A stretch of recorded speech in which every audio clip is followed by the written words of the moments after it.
global happenings today. We communicate, we analyze global news. Stay tuned.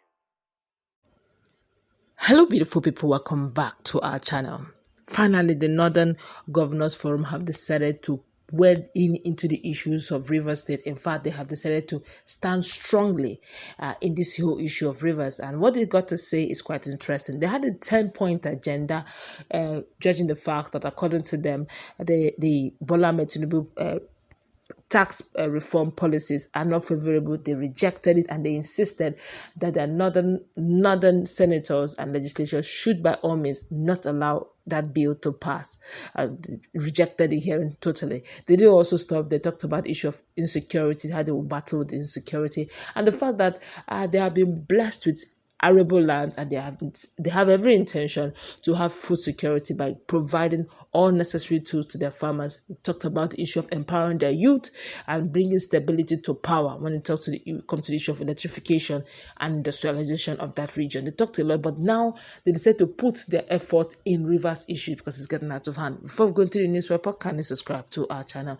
And of course, APC also have decided to speak on the issue of the crisis in rivers. All of this are going to put into one. Now, according to the news, in a show of solidarity, Northern governors have pledged their support for Rivers State Governor Sim Fubara amidst the ongoing controversy surrounding former Rivers State Governor Nyesom Wike's recent outburst.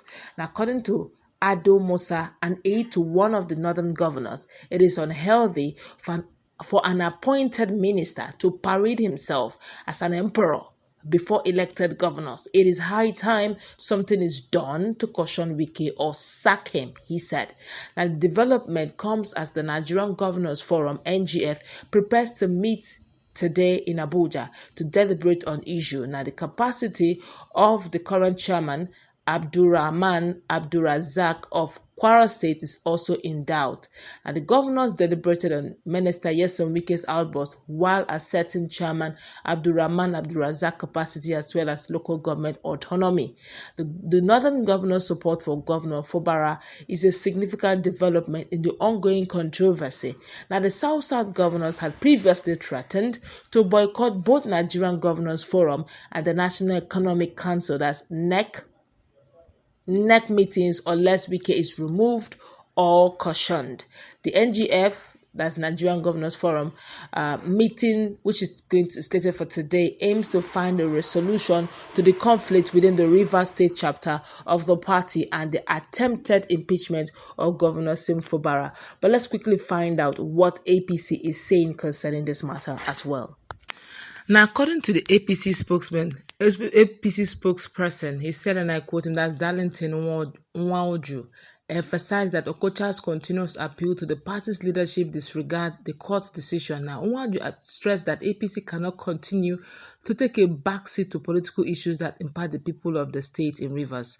Now, he criticized Okocha's court filing as a direct attack on the livelihood of thousands of Rivers residents who depend on local government structures for their survival. It is a shameful, I quote him again, he said, it's shameful that Okocha and his friends who do not believe or respect the judgment of the High Court have been openly boasting of to stop allocations to local governments in Rivers State, thereby frustrating thousands of Rivers States whose livelihood depends on the local government system, Waju remarked.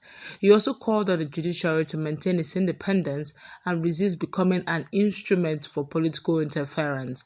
Rivers APC reiterated that Rivers State Independent Electoral Commission, RISEC, acted within its mandate to conduct local government elections on October 5th, 2024.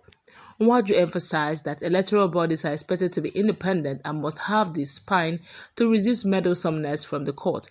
He referenced both Section 87 of the 2010 Electoral Act, which restricts courts from halting INEC activities, and Section 60, subsection 2 of the 2018 Rivers State Local Government Act, asserting the legitimacy of RISEC recent actions.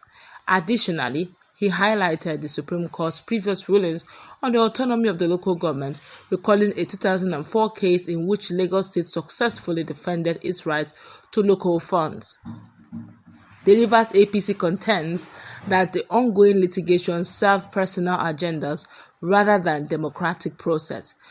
I quote him one more time. So we know for sure that the flurry of litigations is purely for selfish reasons and not to deepen our democratic processes.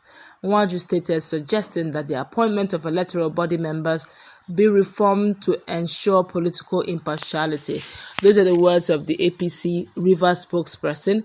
And of course, Emeka Beke also joined as well, insisting that it's really shameful that Tony Okocha, who doesn't even respect the rule of law, who doesn't respect court order, is really, jumping and excited to go get one in Abuja that will frustrate and stop funds, local government funds from coming into Rivers people, which in other words may cause anarchy. My colleague is in the house.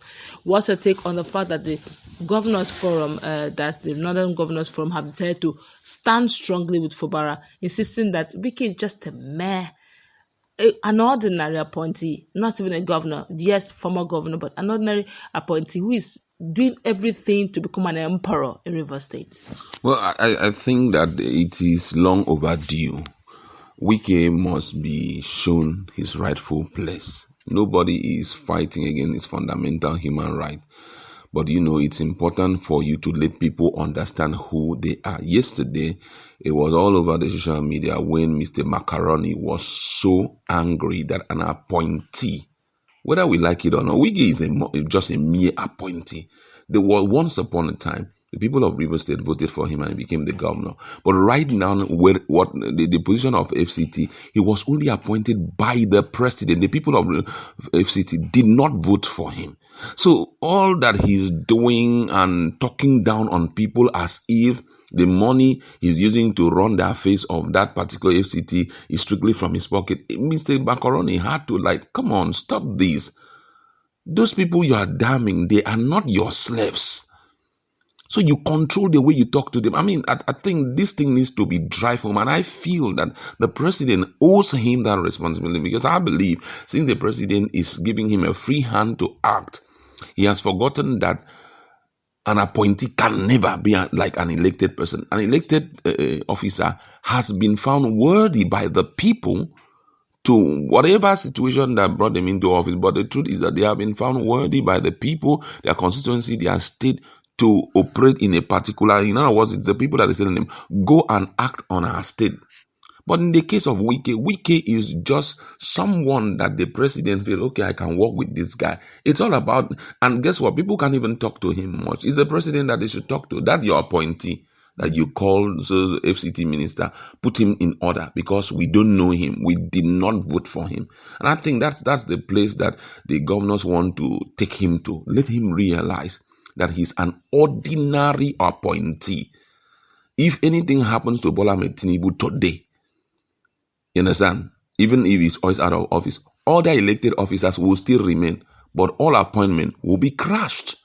He wouldn't have that office again, because it was under the auspices of Bola Ahmed Tinubu's government that he came in. So I think he should be cut to size. He needs to be put in the right place. Let him know. It's irritating when we see ordinary appointee raising shoulders with even elected officers like governors, talking down on their responsibility. Don't you think that's the reason why he's doing everything he can to ensure that the president gets it again, just to maintain this? Well, that is in the hands of Nigerians. As much as I know, even if he weighs a lot of power, it will only stop in Rivers State and also in even that FCT. I'm so sure that he will be shocked when the result comes. I know that, we know what they did in Rivers State, but he will be shocked when the result, the best thing that can stand in for the president is for him to, deliver, dividend of democracy to the people. That's the only thing that will save his day,